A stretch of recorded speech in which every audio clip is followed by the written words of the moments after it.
So what we saw until now was that there was preparation for the battle for a long time when Am Israel lost his courage and his faith. And when I'm saying Am Israel, I mean mainly Shaul. And Goliath is there cursing and speaking against Am Israel. And then David is arrived as a non-warrior, small guy, that is not doesn't understand what's going on. Why everybody is afraid?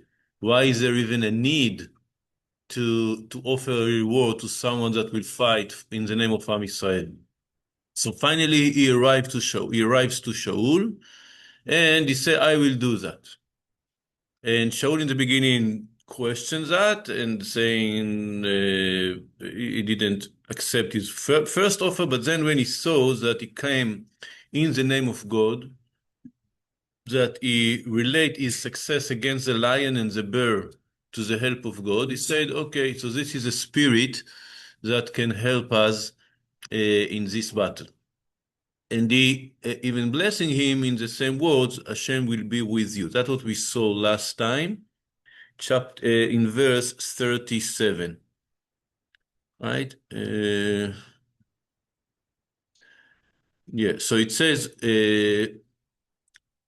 David went on saying, God who saved me from lion and bear will also save me from that Philistine.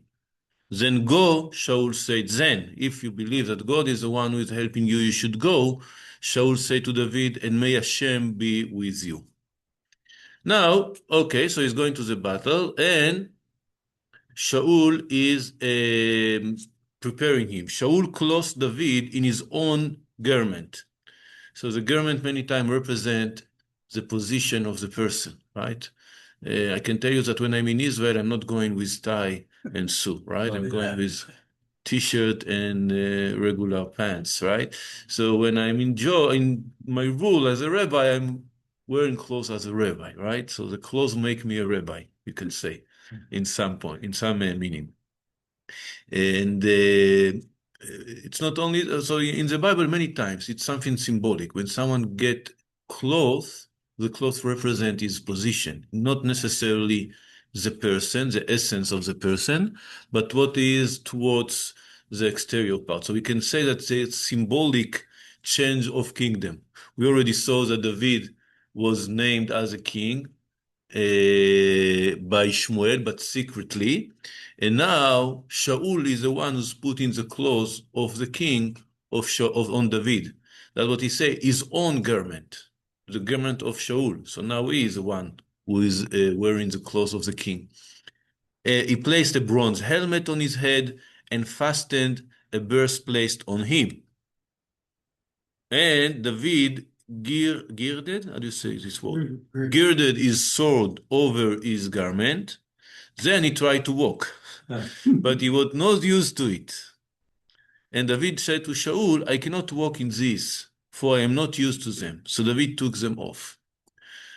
Okay, again, the symbolism here is that David is not chasing kingdom. He's not chasing to be a king. He's taking away the clothes. But also we can say in that David come with other attitude. And I'm returning to the bear and the lion. In order to be able to kill bear and lion, you need more than direct approach. You need to have wisdom to do that in a smart way, maybe from far away, maybe making a trap, not going directly as in a regular war. David is saying in that, I'm not going to face him in a face-to-face battle as a regular, I don't know, sword battle or something like that. Okay, I'm going to do that in other way. I don't need those. I have my ways. We show you that he wasn't thinking like inside the box, right? He's thinking outside the box. He finds solutions for situations, and you need wisdom when you are going to a war. Even though war is one of the most disgusting things that human being invented, it's still you must be wise in order to do that correctly, right? So David say, I don't need those. Now, what he is doing, he's not taking all this equipment, he's doing other stuff. He took his stick, picked a few smooth stones from the valley, put them in the pocket of his shepherd's bag, and sling in hand, he went towards the Plishtim. Now a question, you know the story generally. How did David kill Goliath? Slingshot, hunting sling. Yeah, with a stone. So why did he take the stick? He took his stick. Because this is the way that he was like a shepherd. So why does he need that in the battle? Maybe Did he take also his float, his Khalil? Why? No, but stick you can fight with it. So he wanted to fight with a stick. He's going to throw stones.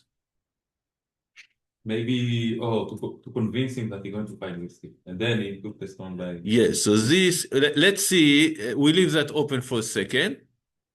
And then we continue with the story and we'll see. The Plishtim, meanwhile, was coming closer to David, preceded by his shield bearer. So he's coming closer. He sees someone finally, after 40 days, someone finally is coming towards him. And he's not seen very well. Did they send a taller, stronger warrior against me? Who is it over there in the other side of the valley? When the Plishti caught sight of David, finally could catch sight of him, he scorned him, for he was but a lad, rubby and handsome. So you are saying me this fun boy, this little child, he is what's the word is scorned? Scorned meaning like underestimate, mocked. Yeah, more like that. Yeah. Mocked him. In Hebrew, it's vayivazeu. Levazot is to feel, to not to that, yeah, to underestimate, I would say, to disgust. What is this child? And the Plishtim called out to David, "Am I a dog that you come against me with sticks?" What about the stones? You don't see them. He didn't see them. He didn't see them because They are in the bag. So what Goliath thought, there are two ways to have a war. You can have far distance war, shooting or bombing or something like that, and you can have face-to-face war. So he didn't see any far distance. He didn't see any, how do you say, to shoot arrow. Bow. He didn't see any bow. He didn't see any stones or any far distance weapon. He saw only the stick. And that was exactly what I said about the bear and the lion. David doesn't come in a direct way. He's finding his solution, his ways to do that in a smart way. But that's what the Plishti thinks. He thinks he's going to fight against me with sticks, face to face, from close distance. So you say, what are you coming to me with sticks? The Plishti cursed David by his gods. His gods of whom? So David only had one god. When you say gods, yeah. Not three, not five, not 10, only one God, right? So what does it mean that David cursed David by his God? Meaning, in the name of his gods, we can see also the religious aspect of the war all the time, right? It's in the background. When the Plishti is cursing Am Israel, he's cursing the God of Am Israel. When David is coming to him, he coming to him in the name of God. And when the Plishti cursed David, he cursed it by his gods, in the name of his gods. Dagon. So it say gods, many gods. I don't know. He had many gods. Many Baal, Ashtoret, Dagon was one of the gods of the Plishtim. All that. So we can also understand by this little trick of David where the sword barrier, how do you say, weapon barrier, shield bearer disappeared. If it's a long distance, you need the shield. But if it's a close distance, what would you do with another person with the shields over there, right? You have to approach him. So this is how David, apparently, one of the possible explanation where the shield bearer disappeared is that he didn't think that is needed, right? We are going to have a face-to-face, stick against sword battle, okay? And this is like the technical part of the war. But the spiritual part, of course, is the ideological battle between the gods of the Plishtim and the gods of David, the gods of Israel. And the Plishtim say to David, the Plishti, right, the Palestine, say to David, "Come here, and I will give your flesh to the birds of the sky and the beasts of the field." Nice destiny. There is a saying that a person shouldn't, a person shouldn't praise himself before he's finishing the job, right? So threatening and saying, I will do you that, I will do you other, it's not very useful. What is the answer of David? So David also go in this direction, but in the name of God. David replied to the Plishti, you come against me with sword and spear and javelin, but I come against you in the name of God of hosts. The Hebrew word is Hashem Tzvahot.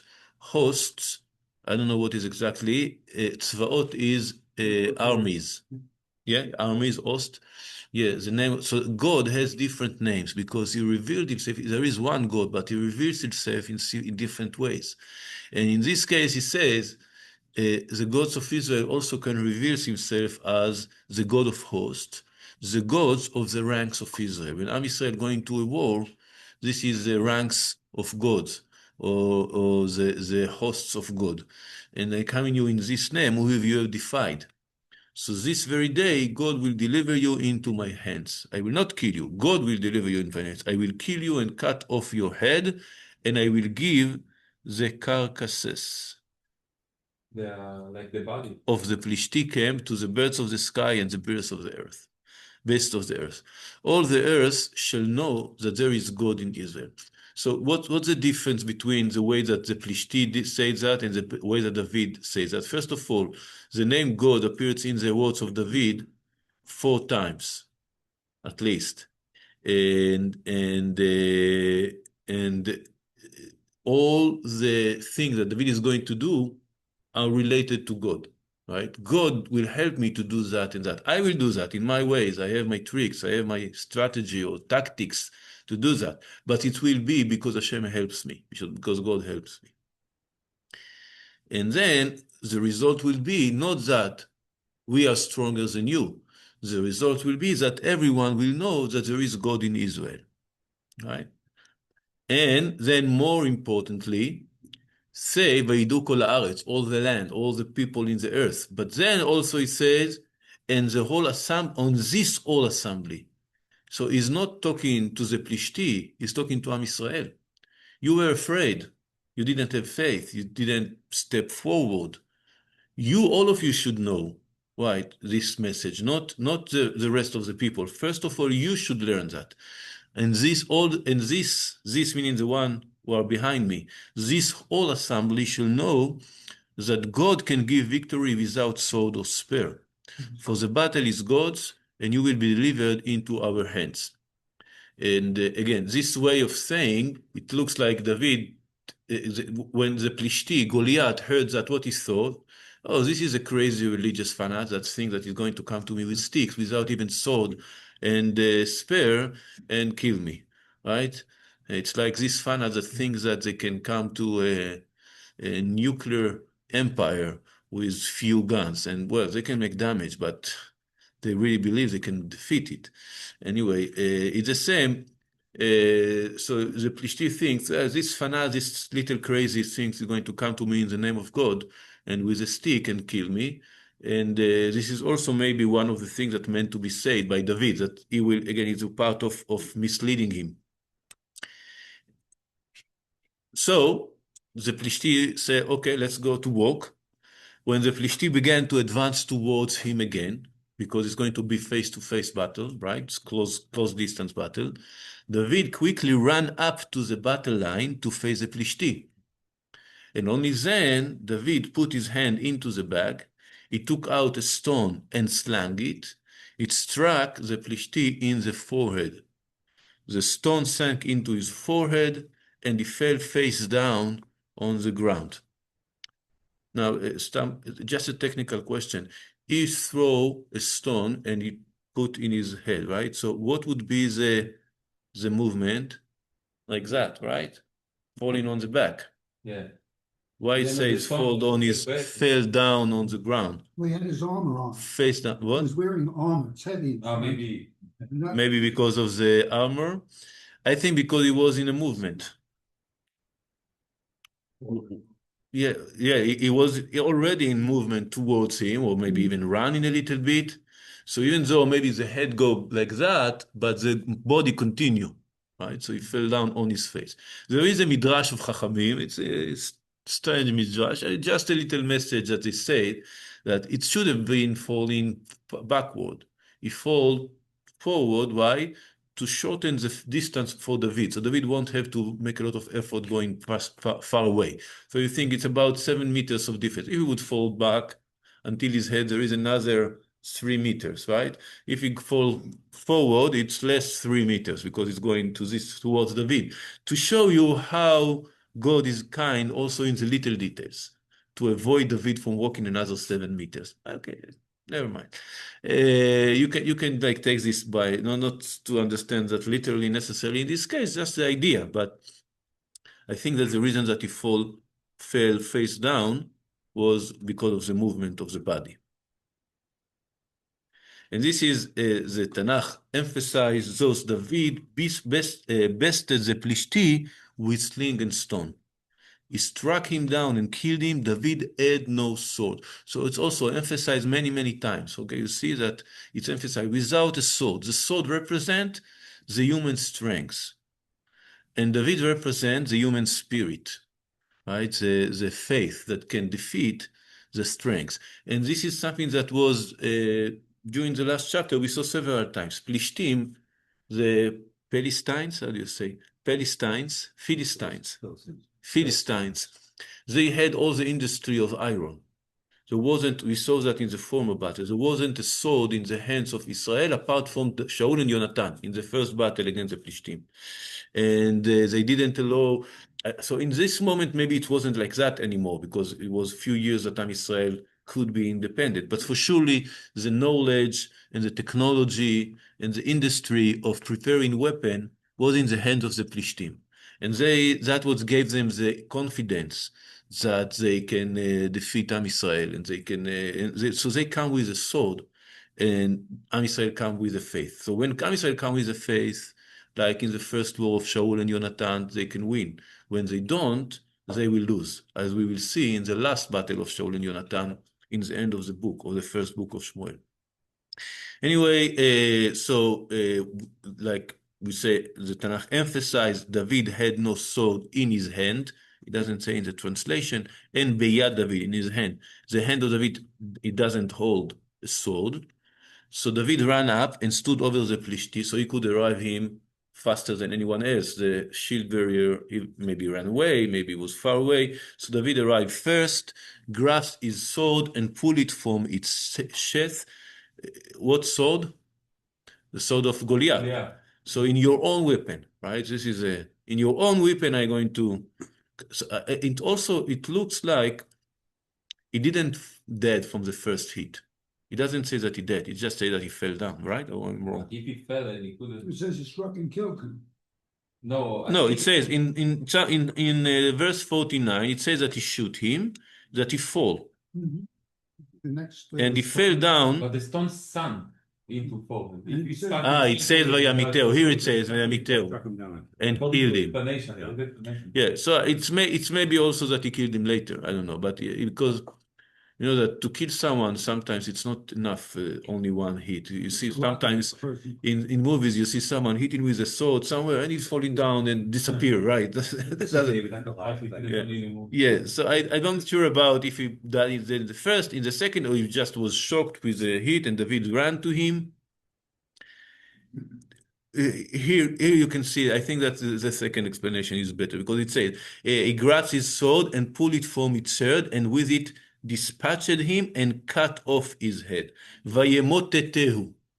Vayemotetehu is he killed him or made him fall, right? So I think that it's the better explanation because stone in the head hardly can kill someone immediately.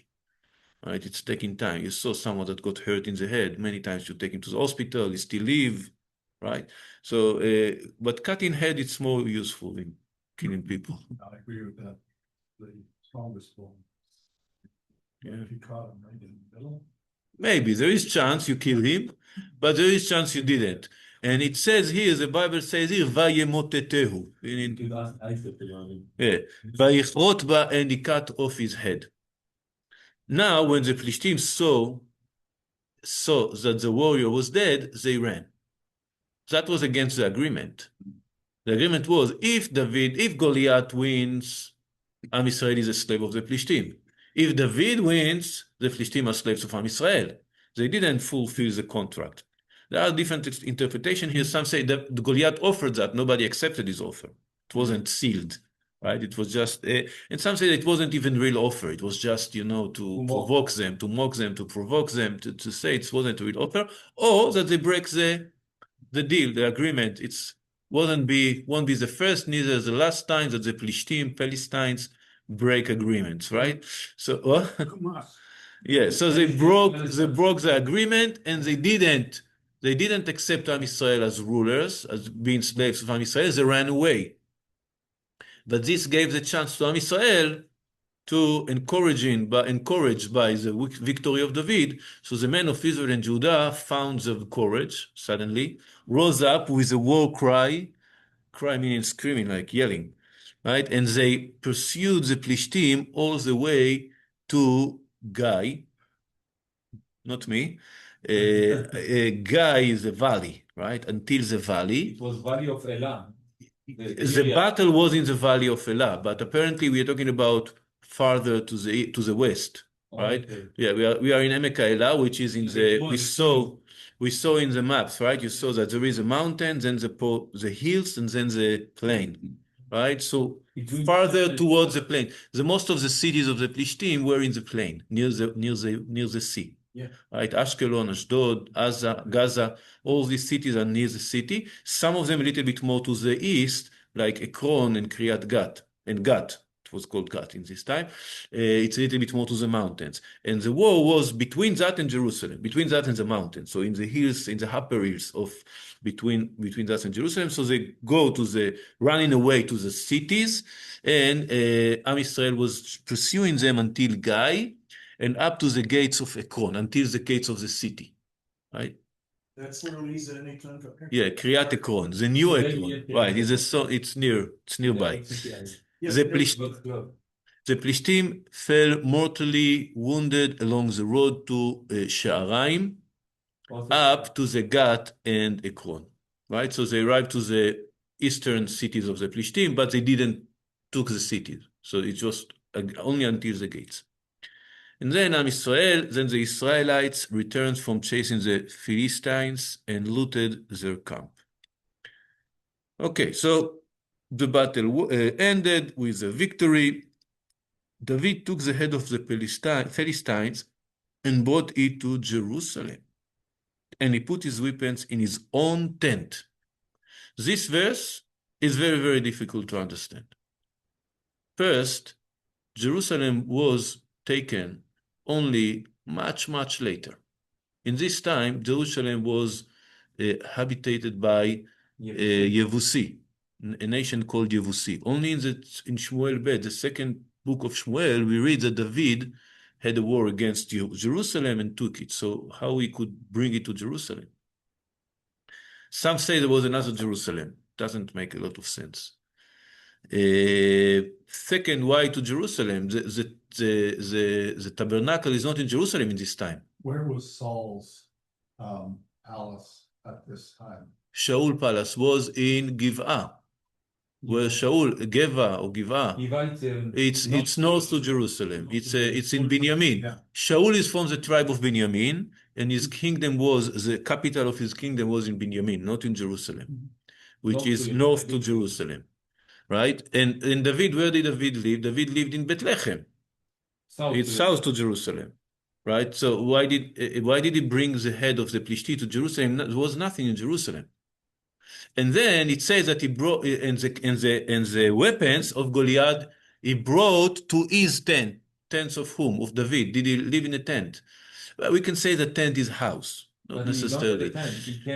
He was a shepherd. Also, another question we will see again later in this book, that the sword of Goliath was in Nov, the city of the Kohanim.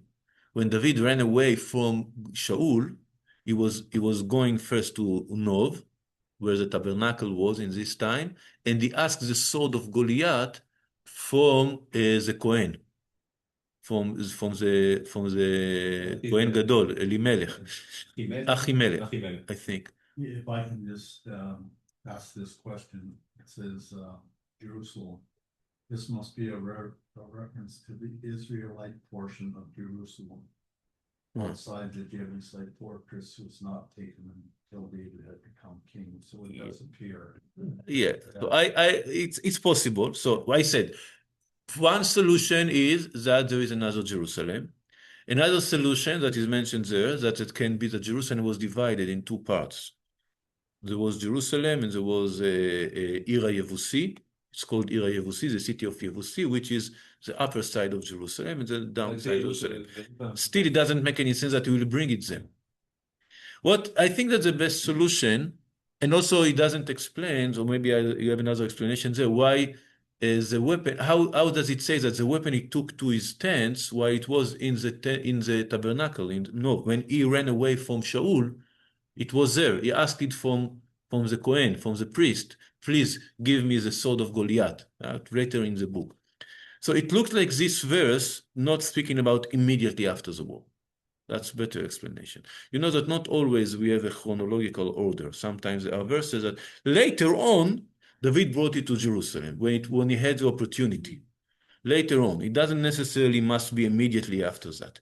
And why it's written here, what is the idea of that? Again, is to relate, to connect the victory with God. Right? What So about it's the head of the Plishti? no, the head of the Plishti, they used to bring to the tabernacle, to the temple, symbolic items. Like the man, it's going to, Never human being, man. yeah, it looks strange. It doesn't say to the temple itself, it says to Jerusalem. So maybe some kind of monument. They should also maintain the body, I know, in a way that it won't smell. So maybe they used to, like they did in the Egypt, what they did, like to maintain the body in a, how do you say, mumia. Yeah. How do you call that? Embalm, right. Oh, yeah. But Yeah. if he was embalmed, it would still be, it would make him unclean. Yeah. So I don't know exactly how, but so it's a technical question of how he did that exactly. I'm not sure, but I do say, I would say that it's a symbolic action here. It's again to relate the victory with God, right? I bringing it to God. The same as they brought to the temple, they brought the manna, right? The man, and there was other items, the stick of Aaron. There were other symbolic items that to remind us victories.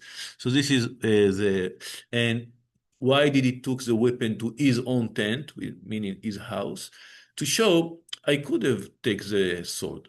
It's not that David was a weak, small guy. He was strong. He was a warrior. Later, we'll see that he had many wars. He could have done that. He just chose to do that in other way. Other way, first of all, that was smarter. And second, that show also the help of God. Okay? Anyway, this is about the war. The war ends with a lot of success, but here we have another part to the chapter, which is, again, strange. And we mentioned that because it looks like contradicting what we saw last chapter. It says, when Shaul saw David going out to assault the Plishtim, meaning before the war, we return in our own time, in the moment when David was going towards Goliath, right? So he asked his army commander, Avner, whose son is that young man, Avner? Now question, he is already playing for you for a while. You know him. You sent for his father to bring him. What do you mean, who is that young man? Whose son is that young man? And Avner replied, by your life, your majesty, I do not know. What? David is part of the palace already, of the court. That's what we saw last chapter, that he was. He didn't recognize him. Why didn't recognize him? He Okay. came to play, you know. But it says Shaul loved him. Let's see, in the end of chapter 16. Maybe something changed in David because Spirit of God came to him, so he didn't recognize him. Okay, Did he know who David's father was? He's asking who David's. Okay, all we're saying is solutions that were written. There are some solutions to this question. I just want first to present the question, and then we will see solutions. Right? It says, so David came to Shaul and entered his service. Shaul took a strong liking to him and made him one of his arms bearer. Shaul sent words to Ishai, let David remain in my service, for I am pleased with him. The words in Hebrew are stronger than what the translation. It says Vaye'ehavehu, not liking him, loving him. And it says, Im מצא חן בעיניי, to find, למצוא חן, it's not pleased, it's like a lot. I like him a lot, right? So it looks like there's a strong connection between Shaul and David, and that Shaul knows very well who is the father of this guy, right? He sent him, I want him with me, right? So, and here suddenly is asked, who is his father, or whose son is this kid? Does this not represent kind of like spiritual blindness? It's That an he doesn't recognize the person that he chose? Yeah, that's all another solution. Yeah. I will present some of the solutions. Yeah. Just first again, the fact that we have answer doesn't mean there's no question. We should present the question, understand it properly, and then answer, find solution.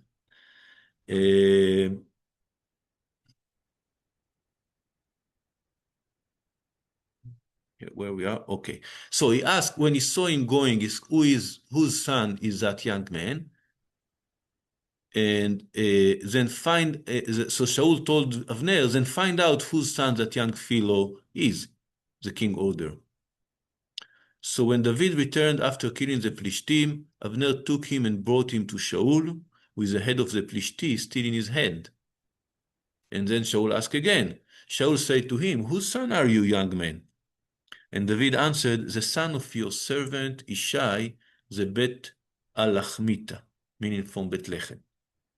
Okay, and this is the end of the chapter. Now, the solutions to this question. So there are several solutions. One solution, I think it's Radak, if I'm not wrong, and others say, as we saw, Shaul had bad spirit.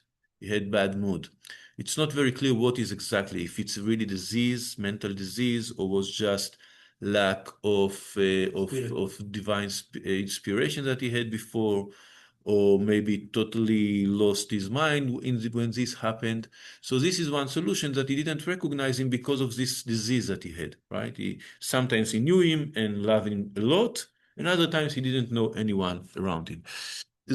Okay, you can say that. The question why Avner didn't know who it is. Avner is also there. He doesn't say that Avner Bener was one who didn't know people. Maybe because Avner Bener was a minister of defense or of attack, and he wasn't in the palace seeing who's playing for the king. But it says that David was also the weapon bearer of Shaul, Noseh Kelim, right? So he should be connected to a war in some way. So this is one solution that we didn't recognize, and Avner wasn't one who's knowing who is playing for the king. Maybe he has several players. Maybe it was a few years ago, and we saw that David was in the fields, right? He wasn't. He was a shepherd, so maybe he had other people, and some time passed and changed a little bit and grew up or whatever, so he couldn't recognize it. This is one solution. The second solution, Yitzhak also mentioned. Once David was crowned by Shmuel, he got an upgrade spiritually. When the Spirit of God upon you is changed you, you become like other person. He wasn't recognizable. When you go in the name of God, suddenly he got other image, it's like lightning in the face. It's making you stronger and I don't know. So he know him, but he asked, what happened to No, him? just a second. No, according to that, he didn't recognize because of the change, the spiritual change that affected the body of David. This is a second solution. The third solution go in that direction that you say. He didn't ask about him, ask about his father. He knew that it was David. He knew David. And what about the negotiation with the father that sent me David? He didn't know him. He just say, there in Bethlehem there's a guy. He has a son. So he sent to this guy. He didn't say in the address, in the envelope, the Ishai that lived in the street that and number that. Right? He just said to the father of the kid, without knowing who it is. It's not very good solution because it says that Ishai was very respected. Everybody knew and respected Ishai. So it should have been Ishai is the father of David. Jesse? Oh, Jesse, Ishai. Yeah. Yeah, and but so if it's like that, it's sent to ask who is the why? Why do you care who is the father? Why to ask about the father? Maybe What's he knew that somebody going to be instead of him. so one way to say is that we say that the promise was the one who's defeating Goliath is going to marry the daughter of the king. Oh, so it's going to be a marriage here. I have to know a little bit more about the family, right?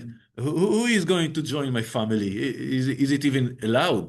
It's kosher. Is a kosher family. Are they allowed to marry a king? So it is when he saw this is the direction it's going to win, and then so that we asked David, and David answer him with modesty. I am the son of your servant Ishai from Bethlehem. But then there is another level to that, saying it's more than that. He already knew because Shmuel told him someone is going to replace you. You're not going to continue, at least your family is not going to continue. So what he is wondering now, do we have here a candidate? Is it a threat to my kingdom? Yeah. It is going to replace me. Asking who is a family, meaning this family is appropriate to be the king, the family of the king. So we'll see that directly in the next chapter, it's when it start to be the cracks between David and Shaul. Right? So now we understand, well, it's come from Bethlehem, from the family of Ishai, which is from the tribe of Yehuda, which are usually considered the natural candidate to be the king. Oh, this is a threat. Okay? So he's asking who is, meaning where he comes from. There is another solution. I don't like it very much, but it's possible. Like I said before, according to our tradition, sometimes the verses and the chapters are not written according to the chronological order. There are reasons to change. There are one proof that is 100% in Sefer Bamidbar. Sefer Bamidbar mentions the date in the beginning of the chapter, and then after a few chapters, he mentioned another date, which is earlier. So we see that even though it's written in certain order, it's not the chronological order. So sometimes we can see that the Torah can choose to change the order of times. The question here is how much we can use it. So the Gemara say, "En mukdam u'mauchar b'Torah." So it's not necessarily order of times, but the question if we are free to use it whenever we want, or only when we have proof or specific reasons. Another example for that, which is a huge discussion about when Yitro arrived to Moshe in the desert. According to the way it's written, Yitro arrived before the Ten Commandments, before the giving of the Torah in Mount Sinai. But then it says that Yitro saw that Moshe was teaching Am Yisrael Torah. What Torah? It wasn't given yet. And there are other questions about the order. So there are answers. Maybe not all the Torah, maybe part of the Torah was given before. Yeah, but You mean So- Torah? Torah, the Torah, the Bible, the 5 books. Yeah. So it was given in Mount Sinai. Yitro, it's written in the Torah that Yitro, the father-in-law of Moshe, arrived before. I mean, according to the order of the verses, it says that Yitro came, and after that it speaks about the giving of the Torah. But it says that Yitro saw that Moshe was teaching Am Israel all the day, judging, and Moshe told him, "I'm teaching the people the laws of God." But what laws of God if the Torah wasn't given yet? Right, so there is a solution, but some say no, it's not according to the order. So why it's written before? There are answers for that also. Returning to here, there are some way to explain that that it's not. We are not. The verses are not written in the chronological order. The reason for that, before saying how exactly it should have been written, but the reason for that, it's known that there are 3 prophets in Sefer Shmuel. There is Shmuel. He died very early in the book, right? We already saw that he died. I think, no, we didn't see. He will die soon. So, I'm sorry, I don't understand the names. in Hebrew? Shmuel is Samuel. Samuel. Samuel was one, but he died during the first book of Yeah. Shmuel. And then there is Gad the Navi. And then there is Nathan, Nathan and Gad and Shmuel. So according to our tradition, the book of Shmuel was written by 3 prophets. And there can be some things that were written by 2 prophets. So for example, about the presentation of David, it can be written by Shmuel in the end of his life and by Gad, the second prophet, right? So it's possible that we read all what Shmuel written and then some of the things that Nathan wrote. So that's why the order is not necessarily exactly the order. Now, what should be the order? The order should be first the war against Goliath here, and Shaul doesn't know who is David in this moment. After that, David returned to his house, and then Shaul is calling for him. And then he come and go, right? It's according to that. And after that, Jonathan starts loving him, right? We're going to see in the next chapters that Jonathan loved David and became his friend and all of that. So this, if you change the order a little bit, it's not very easy. Again, if we read again in the verses, we will see that it's a little bit hard to see that in that way. But this is another solution. For example, in the translation of the 70, you know about the translation of the 70? How do you call it? The Greek translation. Oh, something about Shivim. Yes, this one. It just deleted some of the parts that cause the contradiction. Yeah. It doesn't say that Shaul asked him who is boy. It doesn't say other things. So they just deleted that. So this is also a solution to delete things that you don't like. But it's not a good solution, right? Now, there are other solutions which I totally reject. And this is like the modern way of reading the Bible that say different people wrote, so there can be contradictions. That was one editor wrote this part and other editor writes the other parts, and there are contradiction. No, they say the proof. It say one thing, they say other things. 2 stories, 2 narratives, 2 narratives of the story. Why it's not acceptable? Because it says, if you say there's no, it's called it's not harmony. Harmony? How do you say? Harmony. There's no harmony in the Bible. There can be contradiction because it was written by different people.